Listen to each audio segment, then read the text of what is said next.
Hello, welcome to my channel. So today is itutuloy natin itong Bakit Single Ka Pa Rin. So we're on chapter 3. Yeah, we're on chapter 3 and I hope it's not as long as what I made for the uh sa chapter 2.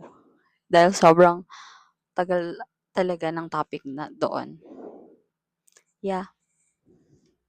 So welcome. So yeah, let's go.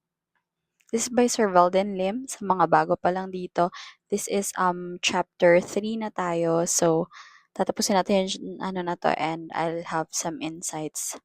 I hope nakapagkwento sa akin na inantok daw sa content ko and somehow it somehow made me a bit happy because sobrang hirap ko kasing makatulog on time. Alam mo yun, there are times na sobrang hirap ako and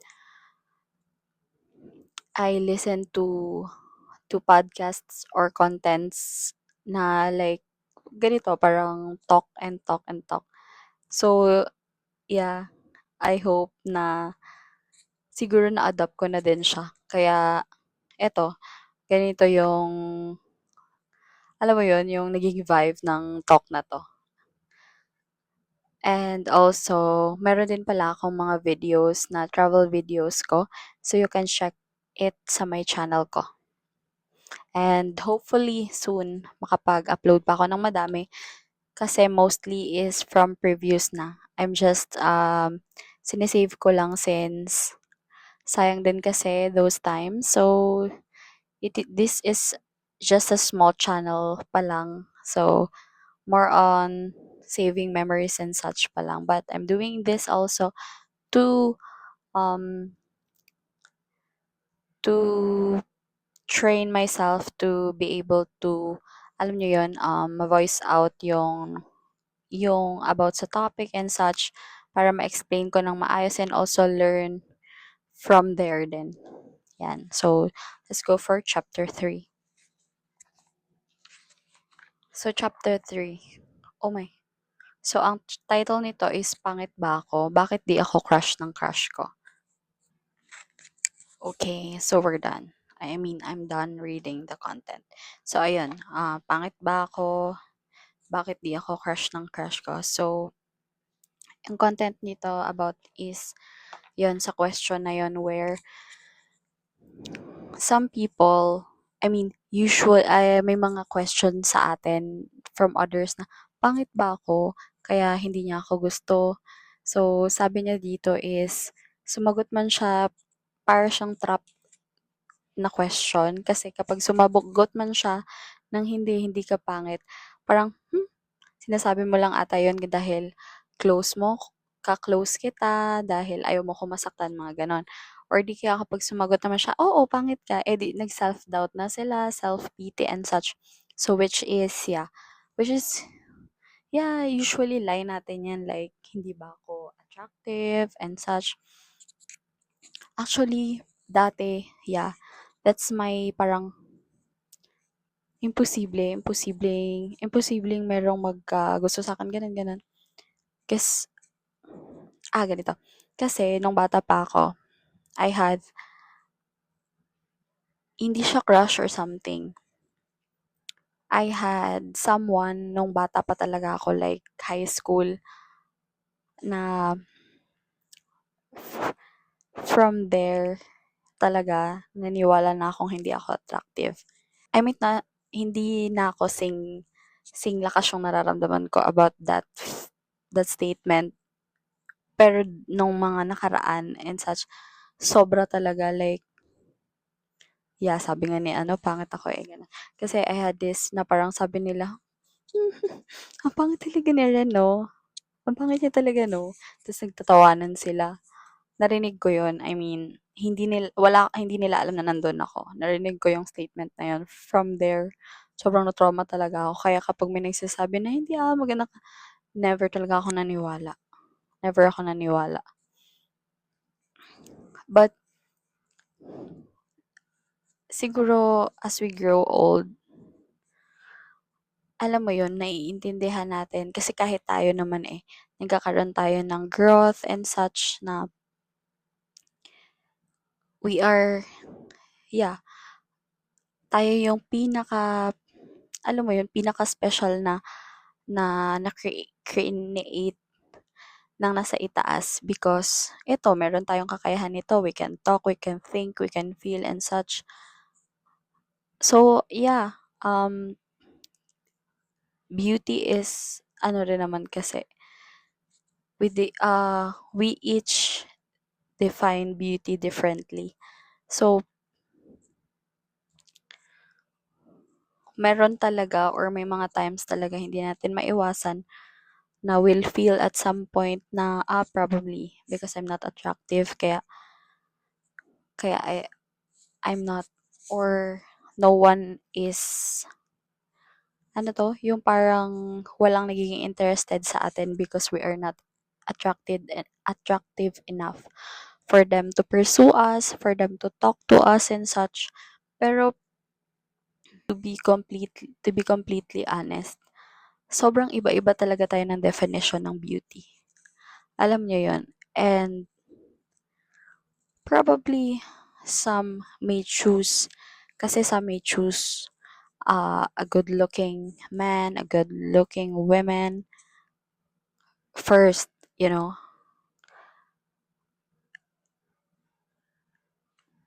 Pero iba pa din yung maganda yung kalooban. Yeah. Mm, meron at meron talaga na we will be we don't have to have that face na lahat, ooh, wow, and such. Kasi meron at meron talagang tao na makakapag-appreciate sa inyo. And but first, I mean, but first, uh, how do I see it? But first, accept yourself, love yourself, kasi the beauty or you are very beautiful and the beauty within you is or will be, alam mo yon yung magiging out siya or it will be natural if maging true tayo sa sarili natin. Kasi may mga times na we tend to, gawin natin yung, when we like, I mean, when we're interested with someone, at some point, if tayong interested we will do things differently. So, kasi para magpa-impress and such. But, may mga times na yung mga ganon or yung relationship na nag-start or, nag-start from that is hindi siya nagtatagal. Why? Because at some point, once you're together or or magkakilala na kayo and such, makikita at makikita niya kung sino ka talaga. So, alam mo yun, it's for your peace of for your peace of mind and for you to live your life, be true to yourself. Sobrang dami namang tao dyan. Meron at merong makaka-appreciate or makakakot ng kung gaano kayo kaganda as a person, personality, your face, kahit gaano kaiba yung itsura na meron tayo, meron at na merong tao na makikita yung ganda na meron tayo. So I hope you stay true to yourself para at least yung makokot mo is yung mga taong talagang ikaw yung gusto nila. Okay? So most probably, some of us, yes, under sa question na yon na kaya ba hindi ako crush ng crush ko is because ganito, ganito, ganito, ganyan ako. If they don't see your beauty as ikaw, then maybe, just maybe, they are not worth the time, the effort, the love that you can give. Okay? Um yeah, because the right people will choose you for being you. So in the long run, you can work things out kasi alam naman ng isa na ito yung isa, alam ng isa na ito yung isa, ganun, ganun. So yeah, if probably hindi, probably single ka pa rin kasi di ka nag-effort. Eme. Hindi. Probably single ka pa din ngayon because wala pang right person na nakikita kung gaano ka kaganda. How beautiful you are inside and outside. So, yeah, I hope you hindi ka manghina or you don't question yourself for being unattractive kasi that's your definition. And I hope that definition will, alam mo yun, is hindi mo siya i-live day by day or hindi talaga as in, hindi lang, hindi i-live day by day, pwedeng paminsan-minsan. As in, do not live by that paniniwala na you are not attractive because you are beautiful in your own way and meron at merong tao talaga makaka-realize and makaka-appreciate for being who you are. And I hope if you find someone in the future, if not now, I hope that someone loves you because that's who you are. Hindi natin maiiwasan na meron at meron talaga tayo mga bagay na alam mo yon yung parang we can make adjustments naman. Hindi ibig sabihin na na-embody mo na yung maganda ako, ganito, ganyan, ganyan, ganyan. Kailangan niya na tanggapin or kailangan niya ng ang tawag dito? Ano bang tawag dito? Or konsintihin yung mga being true to yourself should not make others compromise yun. Alam mo yun? Yung, yung pagiging true to yourself should, yung parang wala ka lang tinatago. Alam niya lang na ito ka. So once you let down na kung sino ka, I hope from there you can talk and such sa mga future partners ninyo. Kasi hindi naman ibig sabihin na ito tayo is mag-fix na tayo na like, ito ako, tanggapin mo ako, wala ka ng mag-adjust ka, pinili mo ako eh, mga ganun-ganon. So I hope marunong pa rin tayong balansehin. Kaya habang wala pa sila, let's build ourselves and train ourselves and our thoughts, feelings, and mind na we are beautiful in our own way. And I hope that, yun, kapag dumating ang araw na someone will come by, is ready ka na. Alam mo yun? Okay ka na, wala ka ng insecurities and such. And please, maniwala ka na maganda ka talaga. Gwapo ka talaga. So, ayun. Hindi ibig sabihin na single ka pa rin is you are pangit or such. Or fearfully and wonderfully made. Huwag nating i-define yung pagiging single natin as something na situation siya because we are lacking in anything or hindi tayo karapat-dapat mahalin. So for now, enjoy your own company. Train yourself to believe na you are not lacking. Okay? You are not lacking, you are not worth it. You are not ugly. You are not unattractive because you were fearfully and wonderfully made, and you are beautiful in your own way. Okay? Build your confidence and such. So, by building yourself, most probably others will see the glow in you. Alam mo yon, the glow in you. And also, of course, if physically naman yung target, so make sure to hydrate yourself. Nag, to hydrate yourself. Uh, Make sure to eat well and balance meals, do exercise if not all the time, from time to time, and also have enough sleep. Sa panahon ngayon, sobrang init talaga. So make sure na to do your sunscreen and such.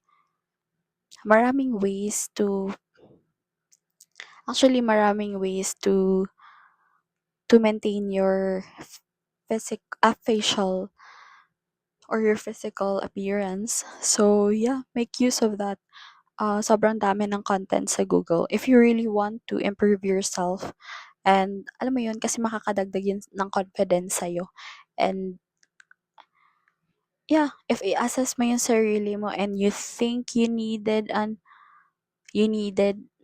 something new, then do it for yourself, not for like, not to, ang tawag dito, not to parang i-attract yung other people.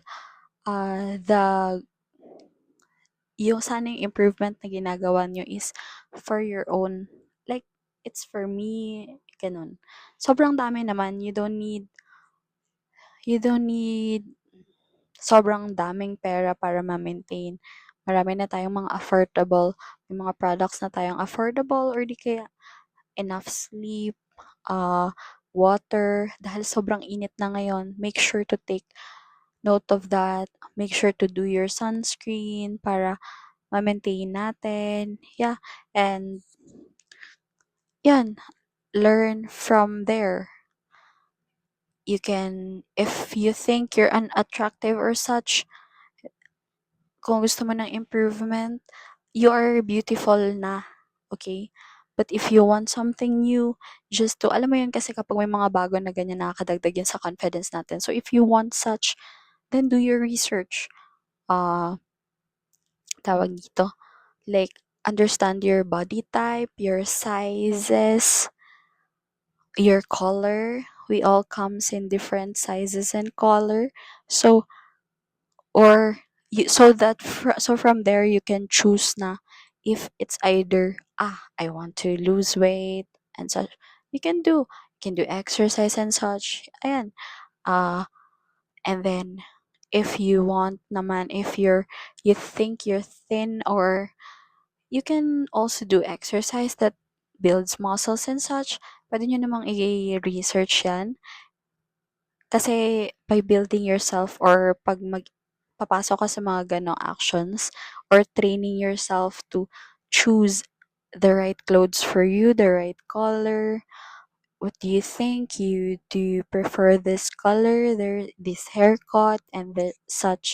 So from there kasi nabibuild na yung confidence mo. So yeah, once you have it in you, the confidence and such, hindi ka na manghihina na, bakit, kasi siguro single pa rin ako kasi pangit ako, ganun. So, wala na yon, kasi you don't, if meron ka ng enough confidence within you, you'll appreciate yourself more, and you will not let others define the beauty or your beauty.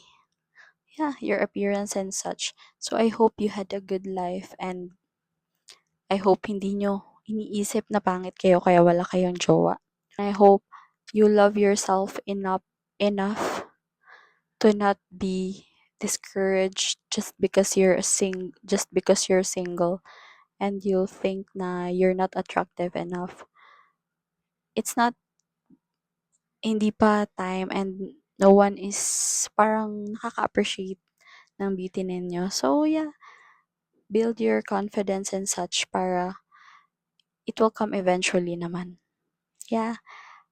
If you have topics or you have an you think na pwede nating pag-usapan or such, you can comment it down below. And yeah,